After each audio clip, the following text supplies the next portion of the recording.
સુરતના અમારા આમ આદમી પાર્ટીના નેતા અને વિપક્ષ નેતા પાયલબેન સાકરિયા એમના વિસ્તારમાં 50 બેડની હોસ્પિટલના લોકાર્પણ સમયે જ્યારે એ કોર્પોરેટરો સાથે પહોંચ્યા ત્યારે ભાજપે પોલીસને ઇશારો કરીને આમની ઉપર અત્યાચાર કર્યો છે. પોલીસે ઢોર માર માર્યો છે. પોલીસે એટલું નહીં, એમને વાગ્યા બાદ એમને હોસ્પિટલે લઈ જવાનું હોય, 108માં લઈ જવાનું હોય, એના બદલે ભાજપના ઇશારે ભાજપની પોલીસ એમને 2-2.5 કલાક સુધી ડિટેન રાખે છે. આ શું થઈ રહ્યું છે? માણસના જીવની કોઈ કિંમત જ નથી. આજે મુખ્યમંત્રી ભૂપેન્દ્ર પટેલને મારે કહેવું છે કે તમારા રાજ્યમાં કોઈ દીકરીઓ સુરક્ષિત નથી.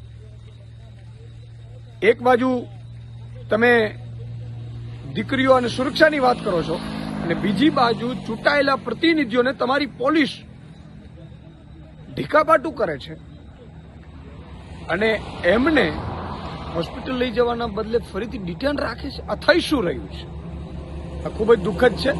ગુજરાતમાં કાયદો અને વ્યવસ્થા સંપૂર્ણ કથળી ગયેલી છે.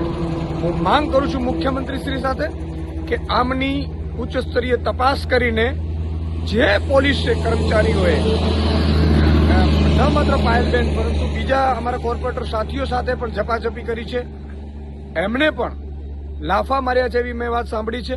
એમની ઉપર તુરંત કાર્યવાહી કરવામાં આવે, એમને ડિસમિસ કરવામાં આવે અને જરૂરી જે કાર્યવાહી છે એ પોલીસ તરફથી પણ થાય એવું કમિશનરશ્રીને પણ વિનંતી કરું છું.